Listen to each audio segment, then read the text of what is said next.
importantes. Muy buenas noches, yo soy Armando Godoy, gracias por estar con nosotros acá en el espacio de la entrevista de Noticiero El Salvador en este jueves 9 de septiembre de 2021, un día donde se da un duro golpe también a la corrupción de los gobiernos anteriores, y por eso está con nosotros el ministro de Seguridad, Gustavo Villatoro, para que nos cuente precisamente lo que ha ocurrido.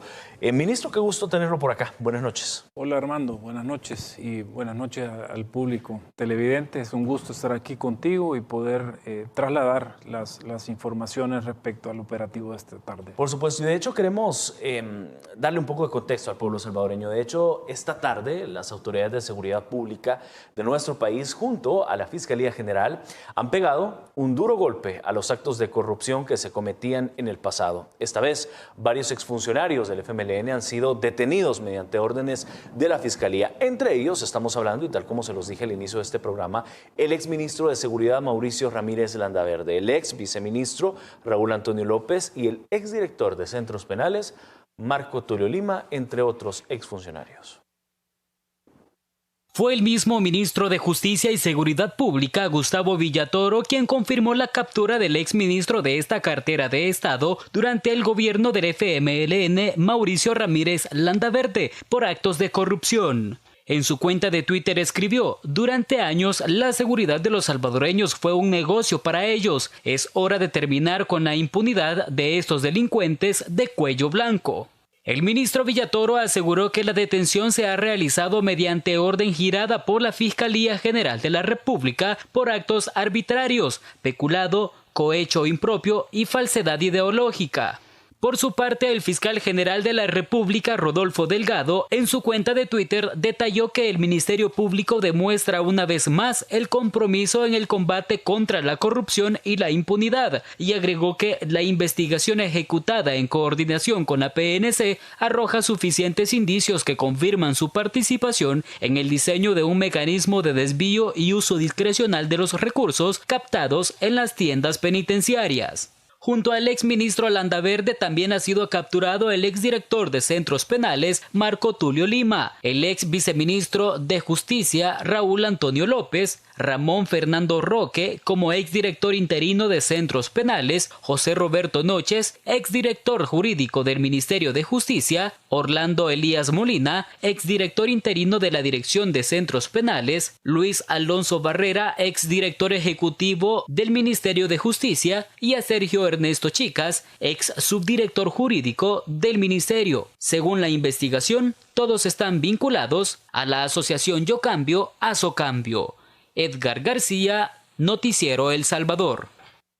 Interesante. Bueno, su primera reacción al respecto, ministro, obviamente es un trabajo que están realizando o han realizado también de forma articulada con la Fiscalía, la Policía y por supuesto ustedes como Ministerio de Justicia. ¿Cómo logran dar con esto?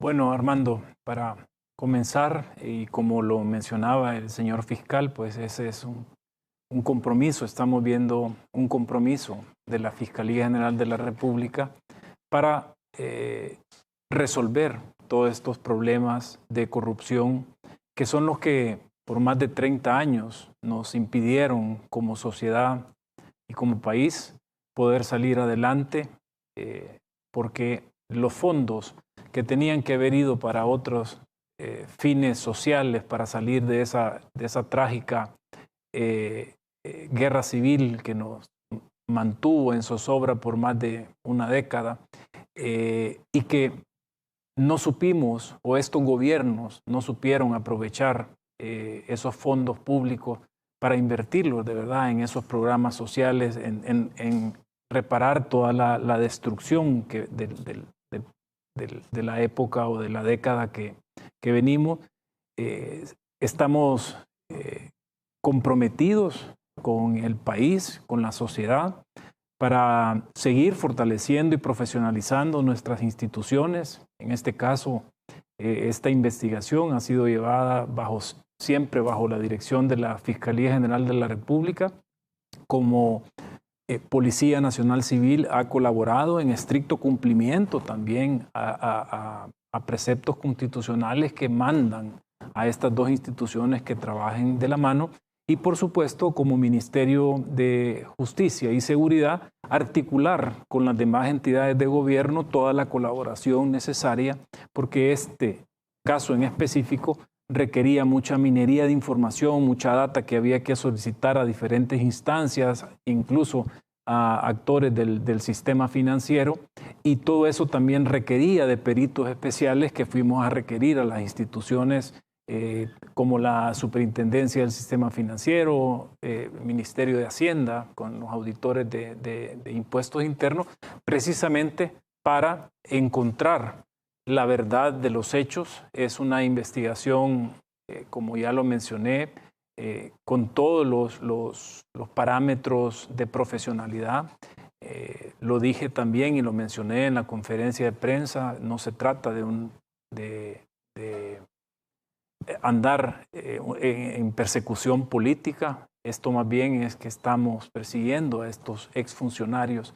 Yo creo que la población se va a ir dando cuenta cuando se vayan develando más datos de esta investigación, conforme vayamos sorteando los diferentes controles judiciales a los que esta investigación debe someterse, de todo ese mecanismo que se creó precisamente para usar de manera discrecional y para los intereses de estos constituyentes de Azocambio, porque 8 de los 9 detenidos están relacionados directamente a la constitución de esta ONG denominada Azocambio, y que fue usada precisamente y curiosamente, ¿verdad? Porque vemos cómo también dentro del ramo del Ejecutivo, los gobiernos del FMLN también usaron la fachada de las ONG para extraer dineros y poder manejarlos de forma discrecional. Y para ellos esto no es novedoso.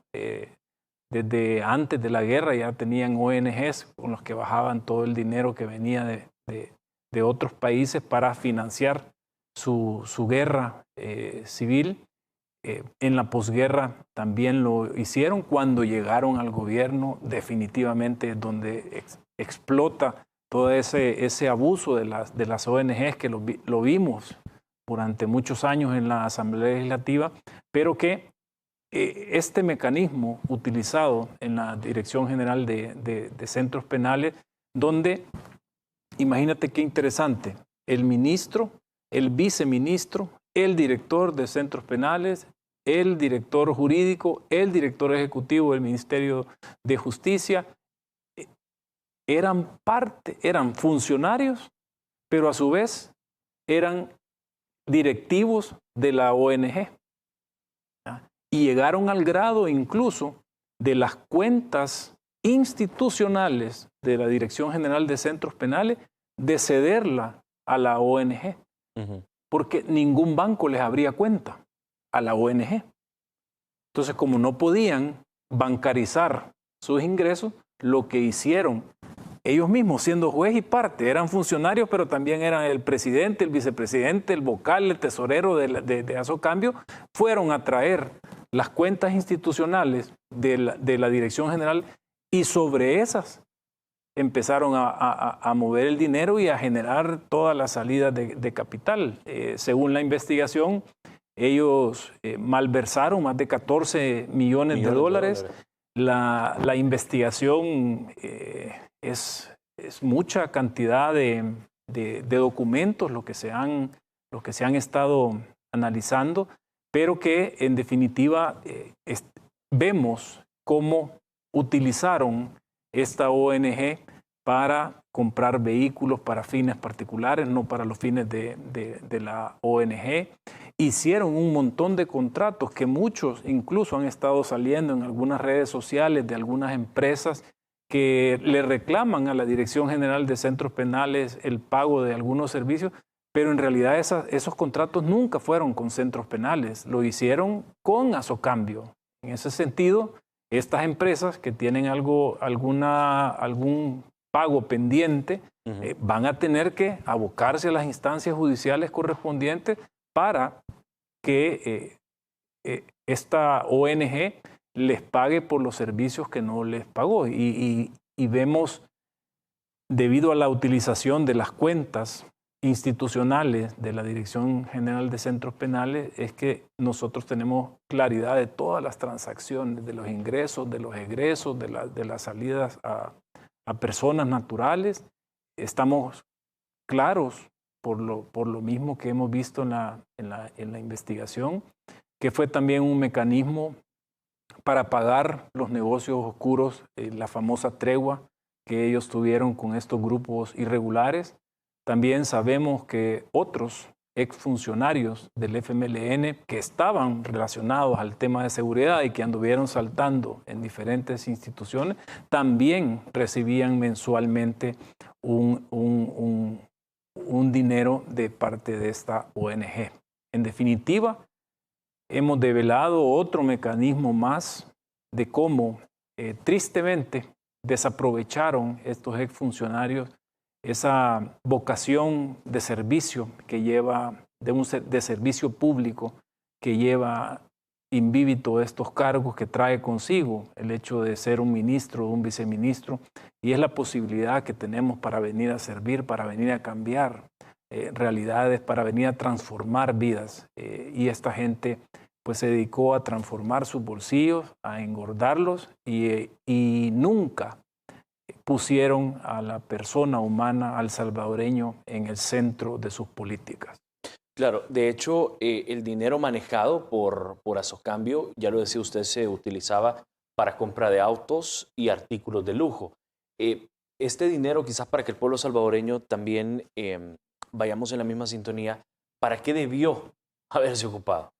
Esto siempre, digamos, manejándolo institucionalmente, este dinero sirve para hacer mejoras al interior de los centros penales, para dar mejores condiciones tanto a las visitas como a los internos, y para quitarle un poco de carga al presupuesto general de la nación para poder sufragar otros gastos que tiene la Dirección General de Centros Penales. Por eso es que de una forma indirecta, esos 14 millones al final tuvieron que ser cubiertos con presupuesto general de la nación. ¿Cuándo no debió haber sido así? Cuando no debió haber sido así. Esos 14 millones tuvieron que entrar a la Dirección General de Centros Penales precisamente para poder reinvertirse y poder pagar otros compromisos de energía, de agua, de pago de proveedores, etcétera, etcétera. Ahora bien, este dinero entonces era ocupado para comprar autos, artículos de lujo y además de otros contratos.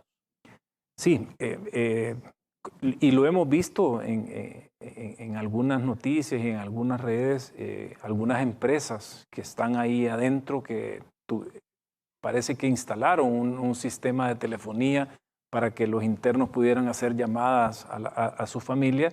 Ese contrato no fue celebrado con la Dirección General de Centros Penales, se celebró con Asocambio, pero claro, las cuentas eran de la Dirección General de Centros Penales, pero las manejaba y las administraba de una forma fraudulenta esta ONG, donde los mismos funcionarios titulares de las carteras que tenían bajo su supervisión la Dirección General de Centros Penales eran el mismo presidente, vicepresidente, tesorero, vocal de Asocambio. Yo recuerdo que en su momento también el actual director de Centros Penales, Osiris Luna, había dicho que en el pasado, obviamente, las cárceles se habían convertido en negocios para estos exfuncionarios.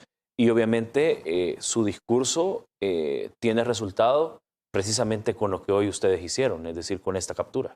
Claro, y es que precisamente es este gobierno, cuando asume el poder, es que de una forma responsable se interpone la denuncia, porque, claro, imagínate que esta ONG dejó de realizar transacciones bancarias en las cuentas que se había apropiado de la Dirección General de Centros Penales hasta septiembre del 2019.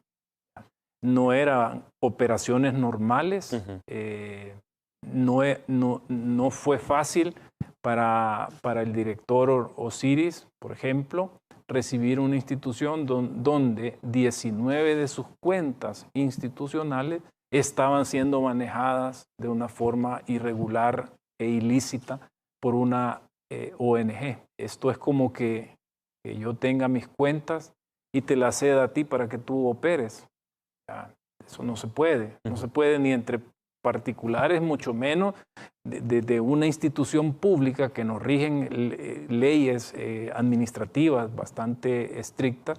Desde ahí ceder a un privado, a un particular, que administre las cuentas del Estado. Eso creo que es de lo más obvio y evidente que hicieron ellos con la finalidad de lograr su objetivo, que era sacar esos 14 millones y llevárselo a su bolsillo y poder repartirlo entre los compromisos de la tregua mafiosa y a los funcionarios, exfuncionarios que también estaban vinculadas a la tregua mafiosa. Es decir, Asocambio creó Plaza Fantasmas, compró vehículos para uso personal, usaron una caja chica que decía la Fiscalía hoy por hasta $10,000 mensuales, se recetaron bonos y esto contrasta mucho con algunas declaraciones de proveedores afectados por esta corrupción de Asocambio.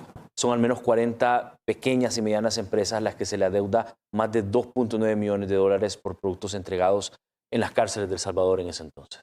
Sí, lo que te comentaba, es como, es triste ver cómo ellos usaron esto para fines particulares, pero también denota la falta de entendimiento de cómo administrar una empresa, ¿verdad? Porque una empresa, pues lo primero que es brindar el servicio para el que sea contratado, cobrarlo y pagarlo por parte del otro. Y esta gente, desde Asocambio, hacían una gran cantidad de contratos u órdenes de compra con proveedores y luego ellos mismos no pagaban, ¿verdad? Es triste, pero dentro de todo, Armando, es un día en el que como instituciones del Estado encargadas de hacer justicia, hemos dado un duro golpe en este camino que vamos de derrotar la impunidad. Estamos continuamente, día con día, impactando las diferentes manifestaciones delictivas, principalmente aquellas que afectan más o de alto impacto social, pero no podemos dejar de mencionar que también el combate a la corrupción, derrotar la impunidad en los delitos de cuello blanco, también es muy importante para la sociedad, porque aunque no haya sangre de por medio y se pueda ver como que si fuera un delito financiero, detrás de todas estas malversaciones, extracciones irregulares de dinero, hay una gran cantidad de hospitales que no tuvieron los fondos ni los insumos necesarios para salvar una gran cantidad de vidas. Hay algunos, obviamente esta pequeña oposición, que obviamente no tienen credibilidad tampoco, han estado colocando algunos comentarios en redes sociales diciendo que se les está persiguiendo políticamente y que esto se trata obviamente, decían ellos, de un caso montado. Sabemos que obviamente la palabra perseguidos políticos no entra cuando hay pruebas contundentes que han robado y han cometido delitos de corrupción. Sí, por eso mencionaba también, esta es una investigación profesional. En el expediente hay una cantidad de evidencia que ha sido administrada por peritos que tienen la pericia precisamente para identificar todas esas operaciones financieras, todo el tema en la relación también entre Asocambio y estas empresas. No se está realizando esa persecución política que ellos manifiestan. Lo que sí es que tenemos el firme compromiso de seguir combatiendo la corrupción. Ya el presidente Nayib Bukele ha sido bastante enfático en este tema. Nosotros no tenemos doble fondo. Vamos a combatir la corrupción del pasado, del presente, y vamos también a dejar a las nuevas generaciones esa posibilidad de que puedan también perseguir la corrupción. En el fondo, lo que queremos es eliminar la corrupción como una práctica común y vulgar dentro de la sociedad salvadoreña y, por supuesto, dentro del servicio público. A nosotros como funcionarios actuales nos interesa eliminar esta práctica porque precisamente afecta a todo aquel que desempeñe un servicio público. Y no es justo que por 10, 100, 200, 300, más de 65,000 personas que prestamos un servicio público, muchos como héroes de los hospitales, desde nuestros uniformes, estemos siendo manchados por estos que llegaron al servicio público, primero para mancharlo y segundo para beneficiarse a costa de la sangre y del sacrificio de miles de salvadoreños que diariamente salimos a trabajar, a ganarnos el dinero con el sudor de nuestra frente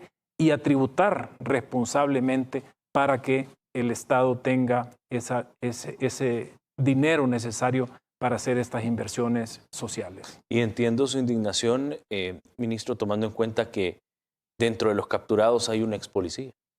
Sí, y eso también denota ese profesionalismo, esa transición, ese profesionalismo que tiene ahora la Policía Nacional Civil. Imagínate, son 4 oficiales de alto rango, un comisionado, 2 subcomisionados. Exacto. Y un inspector jefe. No me quiero imaginar qué hubiera pasado en otros tiempos. Posiblemente no hubiéramos podido capturarlo, pero es parte de ese profesionalismo. Durante el día también vimos unos videos de una intervención que hacen unos policías en una estación de autoservicio, sí, y que sale uno corriendo. Entonces yo le decía a uno de mis colaboradores, para que veas el profesionalismo con el que estamos. En otros tiempos hubieran disparado, porque sale uno de ellos corriendo. Uh-huh. Y lo que hace el policía, aplicar todos los protocolos de derechos humanos, perseguirlo. Exacto. Y aprenderlo. Y es una captura limpia. Eso habla en ese camino de profesionalismo que ahora, con este caso de corrupción, donde ellos tenían todas las capacidades para tener la información que hubieran querido, tienen varios agentes que han trabajado para ello. Sin embargo, la institución puso en primera línea y con esposas a estos 4 oficiales que hicieron actos irregulares durante su tránsito por el servicio público. Por supuesto.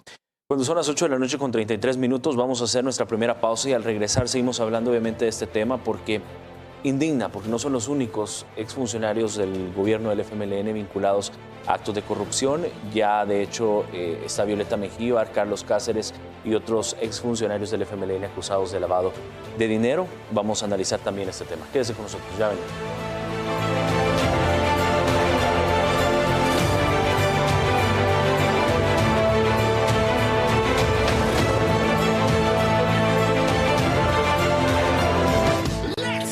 Cerebrofos, ahora estamos reactivados. Posee las vitaminas y aminoácidos que nuestro cuerpo necesita. Cerebrofos, el suplemento vitamínico que nos mantiene enfocados, conectados y activados. Mente activa y dinámica con Cerebrofos. Celebremos juntos nuestro 72 aniversario. Continúa toda la pasión de la segunda división de nuestro fútbol. Y este domingo se vivirá desde el oriente de nuestro país con el encuentro entre Aspirante versus Corinto FC, que buscarán regresar a la senda de la victoria en la jornada número 5. La cita es este domingo a las 2:45 de la tarde desde el Estadio Municipal de Jucuapa en Usulután. La segunda por Canal 10. Hacelo por vos. Hacelo por mí. Hacelo por todos. Tapa ese recipiente donde almacenas agua. Botá el agua estancada en guacales, llantas y estopas de coco. Cambia el agua de los bebederos de animales y de floreros cada 3 días.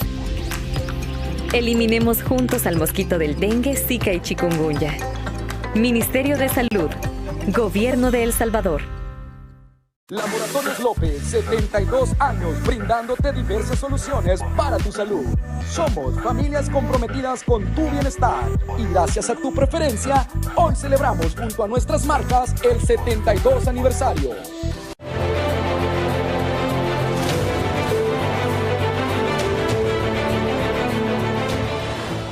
Gracias por continuar con nosotros. Esta noche conversando con Gustavo Villatoro, ministro de Seguridad, sobre estas capturas a exfuncionarios del FMLN, entre ellos el exministro Mauricio Ramírez Landaverde, por casos relativos a corrupción. De hecho, la Fiscalía ya emitió esta orden de captura y se materializó también. Y bueno, de hecho crearon una ONG que se llama Asocambio para administrar dinero que generaban de las 347 tiendas en la red de centros penales. Asocambio captó cerca de 14 millones de dólares y estos de hecho fueron utilizados para plazas fantasmas, compra de vehículos para uso personal. Usaron una caja chica por alrededor de $10,000 mensuales y obviamente se recetaron algunos bonos. Pero no estamos hablando de los únicos exfuncionarios del FMLN vinculados a actos de corrupción. Vemos, por ejemplo, a una exministra de Salud como Violeta Mengíbar, a un exministro de Hacienda como Carlos Cáceres y otros exfuncionarios del FMLN también acusados de lavado de dinero. Sí, es lo que mencionaba Armando. Estamos viendo cómo estos 10 años de gobierno del FMLN no han dejado una inversión social tangible. Recibimos los hospitales en condiciones paupérrimas, recibimos las escuelas también en condiciones paupérrimas, la seguridad, ni mencionarlo. Sin embargo, lo que estamos viendo y que el tiempo y ese trabajo coordinado, profesional por parte de las instituciones del Estado nos va ayudando a realmente entender qué era esa maquinaria del FMLN y cuál era su prioridad, que era precisamente crear todos estos mecanismos, unos que se los heredaron de los gobiernos de Arena y otros que ellos los pusieron en práctica, porque esta modalidad detectada aquí en centros penales, con toda la colaboración en su momento del Ministerio de Justicia y Seguridad Pública, pues no la habíamos visto en otra institución. Es un mecanismo nuevo el que hemos encontrado. Al final se logra lo mismo, es decir, llevar dinero del Estado para otros fines. Y haciendo un poco de memoria, si tú te acuerdas al principio de gobierno, cuando el señor presidente Nayib Bukele empezó a girar instrucciones a los diferentes funcionarios para sacar al familión. Sí. Uno de los mencionados, que era subdirector de centros penales en ese entonces, yerno del expresidente Sánchez Serén, es uno de los detenidos. ¿Ya? Eso es, curiosamente, también es un oficial de policía, tiene el grado de inspector jefe, y que fue movido justamente a centros penales para poder hacer todo esto, echar a andar todos estos mecanismos para malversar los fondos. Claro. ¿Cuál es la condición actualmente de estos exfuncionarios que también se les giró orden de captura? Sabemos que, por ejemplo, Salvador Sánchez Serén ya se nacionalizó nicaragüense, él y su familia, pero también existen personas exfuncionarios como Gerson Martínez y Lina Pol. ¿Cuál es la condición de ellos actualmente? Pues ellos son, actualmente pesa sobre ellos una orden judicial de captura. Estamos dándole cumplimiento a la instrucción del juez también, que nos ordenó realizar las gestiones mediante el mecanismo de Interpol para la difusión roja. Sabemos naturalmente que ellos andan buscando las nacionalizaciones, los asilos, pero son actitudes que se alejan de enfrentar la justicia, poner la cara, así como la ponían para ir a hacer todas estas extracciones de dinero. Porque todas esas actitudes o acciones que están realizando todos estos funcionarios, como las nacionalizaciones, los asilos, otros que simplemente son prófugos de la justicia, que se fueron del país, lo que están dejando es que va a ser bien difícil para un juez en futuras acciones decir no hay peligro de fuga, porque ya todos se están tomando medidas como esta. Entonces, todas las acciones van en detrimento de las otras personas que eventualmente van a tener que enfrentar también la justicia. Y es sumamente indignante, porque de hecho estábamos viendo imágenes hace un par de segundos de Gerson Martínez, exministro de Obras Públicas, que yo recuerdo en el anterior gobierno, se proclamaba como el defensor y el luchador de la transparencia y la anticorrupción. Sin embargo, su discurso se cayó, obviamente, por todos estos casos e irregularidades que ya ustedes han revelado. Sí, y imagínate que este caso casi que encontramos que pasó más de un año inactivo en la Fiscalía. El exdirector de estas unidades especiales, Germán Arriaza, exfiscal Germán Arriaza, había dado la instrucción de que esto no se tocara. Entonces ahí vemos también todo este tema de esa justicia selectiva que se tenía, donde estos grupos de poder y estos poderes fácticos se reunían en las casas de estos exfuncionarios encargados de velar por la seguridad y ellos determinaban a quién sí y a quién no. Este caso es fiel reflejo de eso, con más de 2 años de estar en la Fiscalía, casi que pasó más de un año sin tocarlo y con prohibición de meterle mano para no investigar. Claro, aquí las decisiones que se han tomado, la firmeza también de parte del fiscal general Rodolfo Delgado es la que nos ha permitido a las instituciones y en general a la sociedad a poder llevar a estas personas ante la justicia y que por supuesto se presenten ante un juez y todos estamos esperando que se haga justicia. Por supuesto.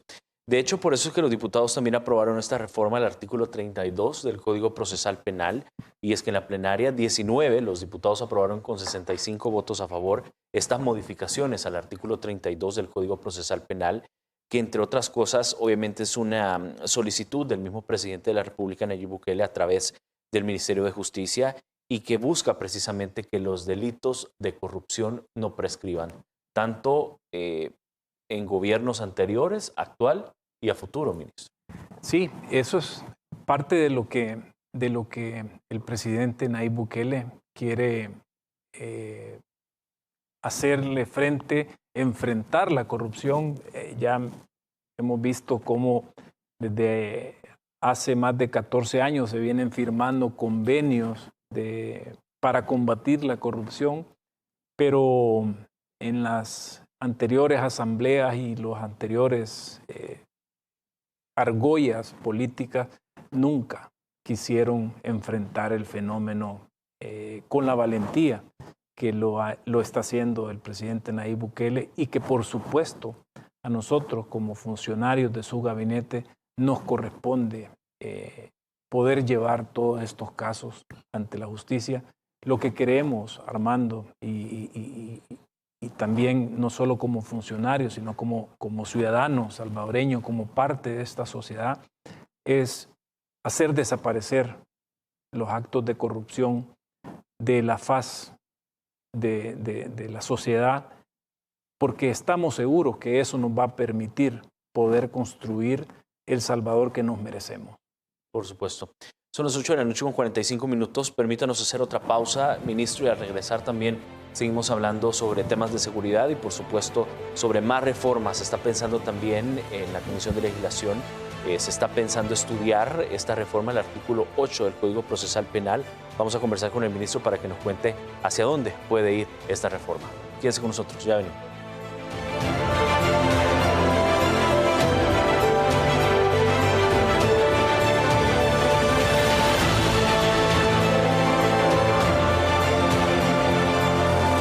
Si necesitas llevar un control prenatal para tu embarazo y no presentas síntomas de COVID-19, llama al 131. Si tienes una hija o hijo menor de 5 años que necesita atención médica y no presenta síntomas de COVID-19, llama al 131. el nuevo número de atención médica especializada del Gobierno de El Salvador, para que no salgas de casa y evitemos contagios. En el 131, un profesional de la salud te atenderá de lunes a viernes de 7:30 a.m. a 5:30 p.m. 131. Tú llamas, nosotros te atendemos. Gobierno de El Salvador, con el apoyo de la Embajada de Canadá y UNFPA. Ya activaste la opción de recibir dinero a través de tu Chivo Wallet. Solo tienes que seguir 2 pasos. Haz clic en el botón Recibir y elige si deseas recibir Bitcoin o dólares. Podrás escoger 2 mecanismos para recibir dinero, mostrando el código QR o brindando tu número de DUI para que la persona que te envíe dinero escoja el monto, o presionando el botón Solicitar un monto, con el cual podrás indicar el monto específico que deseas recibir. Así de fácil y rápido, ya tienes dinero en tu Chivo Wallet.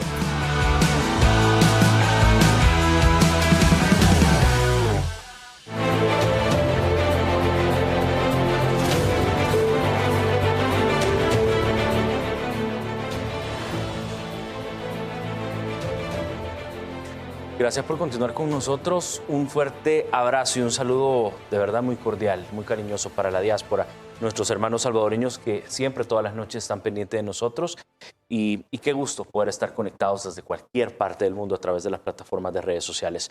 Esta noche conversando con el ministro de Seguridad, Gustavo Villatoro, sobre todos estos golpes a la corrupción que ha dado el gobierno del presidente Nayib Bukele, pero también se está hablando en la Comisión de Legislación de la Asamblea Legislativa, ministro, está estudiando reformar el artículo 8 del Código Procesal Penal.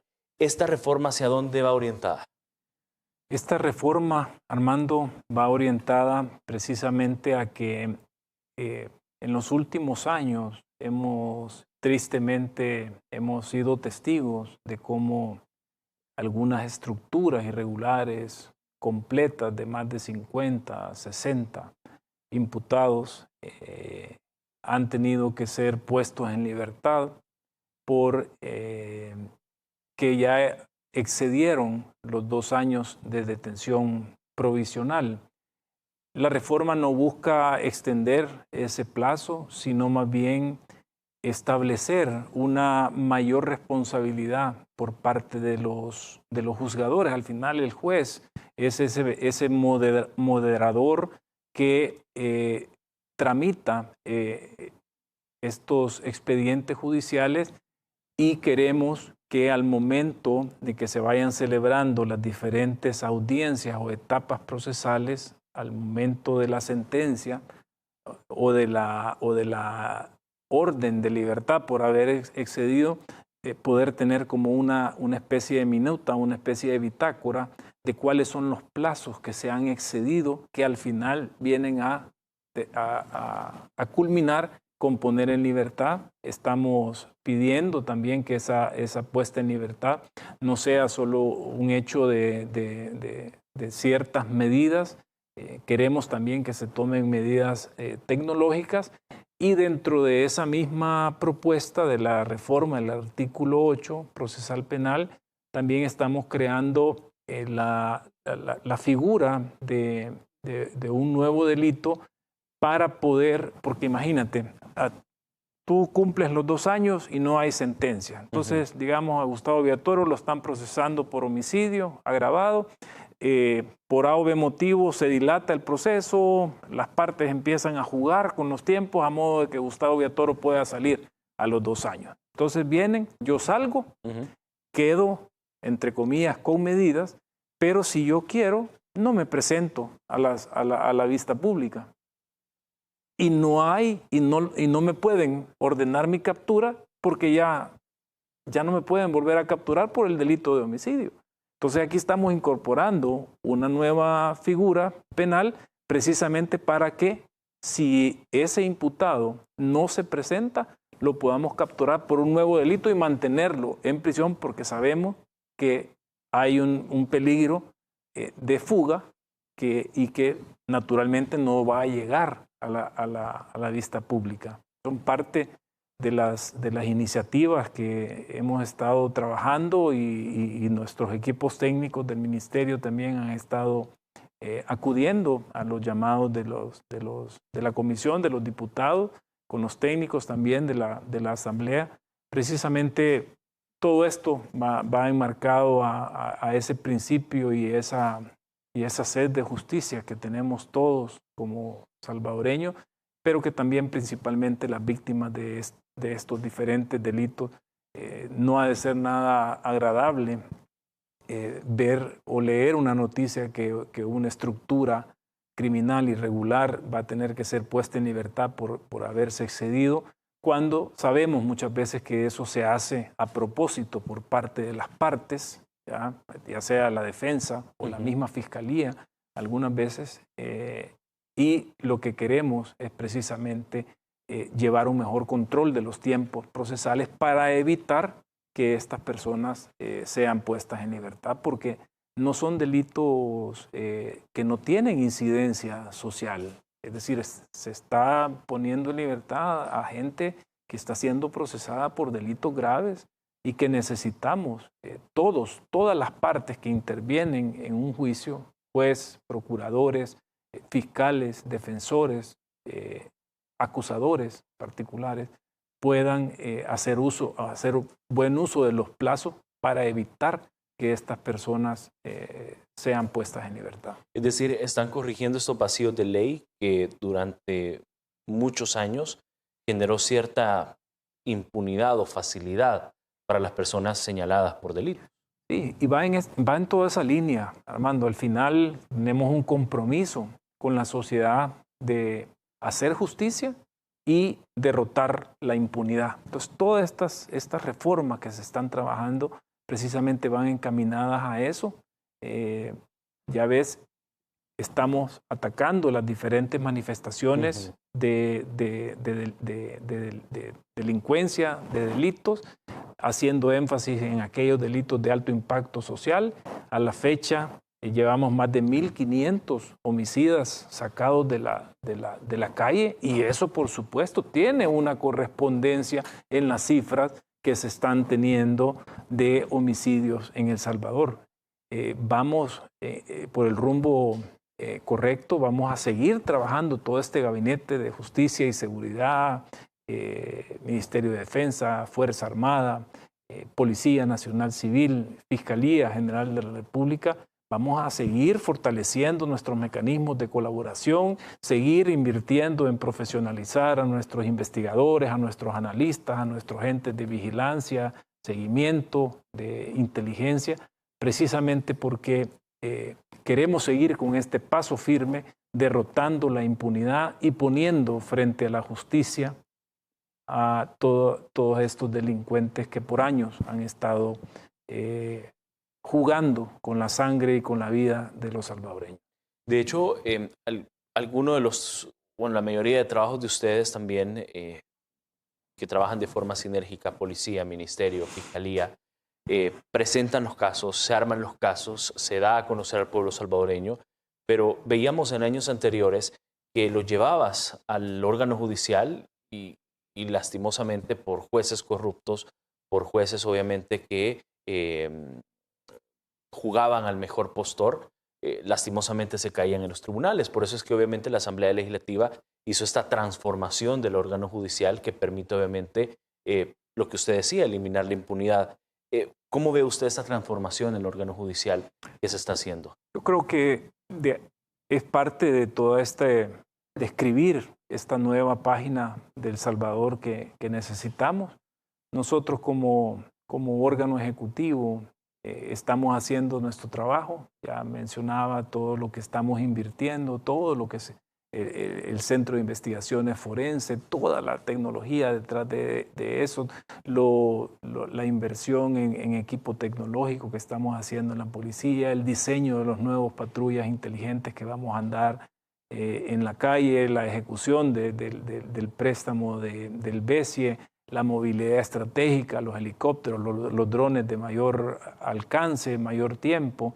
Estamos invirtiendo también en capacitar y generar nuevos analistas, nuevos hombres de inteligencia, nuevos investigadores, y que naturalmente en esta transformación que el país lleva y que nosotros simplemente estamos acá por voluntad popular.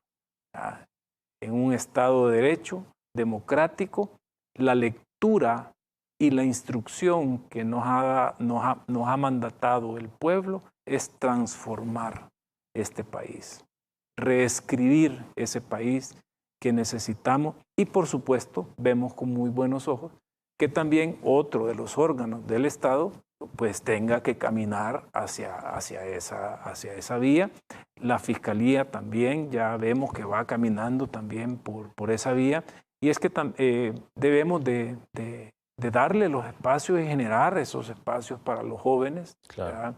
Todos los que venimos al servicio público sabemos que en algún momento tenemos que dejarlo. Para nosotros que somos titulares, pues está claro, venimos por un tiempo que ni siquiera muchas veces sabemos, porque no dependemos siempre de la voluntad del presidente, y si él decide en diciembre separar a un funcionario, pues no son 5 años para lo que uno viene acá. Pero el servicio público puro, el que todos como en las universidades queremos anhelar, ir a aprender a los tribunales, a la fiscalía, a la policía,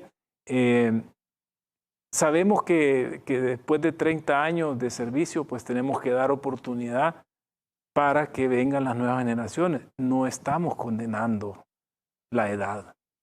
Todos vamos para Dios. No hay nadie en el planeta, por lo menos en lo que conocemos ahorita del universo, que haya encontrado ese don de trascender por los siglos de los siglos. Es decir, no estamos condenando la edad, estamos generando esa oportunidad para que las nuevas generaciones también vengan a hacer un servicio público. Tú ves cómo las castas políticas tradicionales se envejecieron.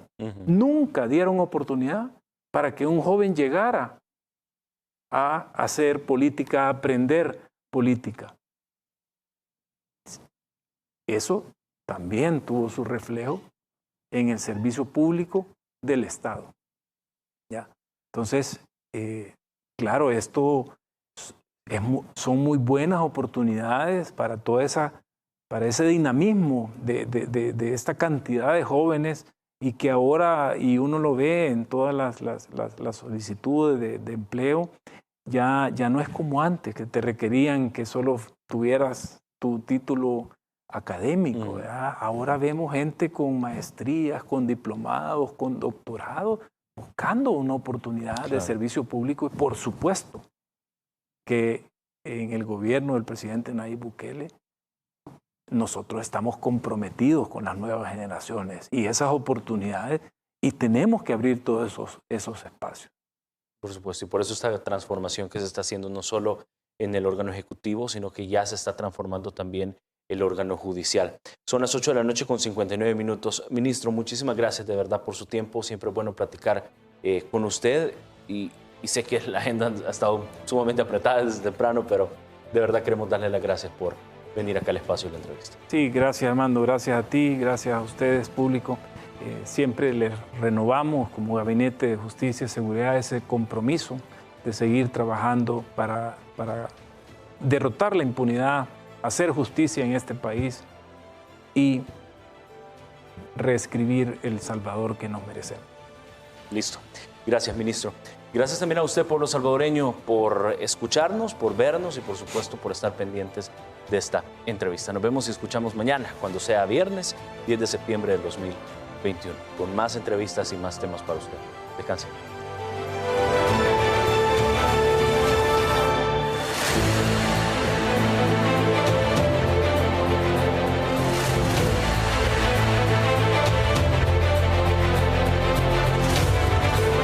Disfruta de la vida. El dolor, déjaselo a Aleve. Aleve alivia el fuerte dolor e inflamación hasta por 12 horas. Científicamente comprobado. Si es Bayer, es bueno.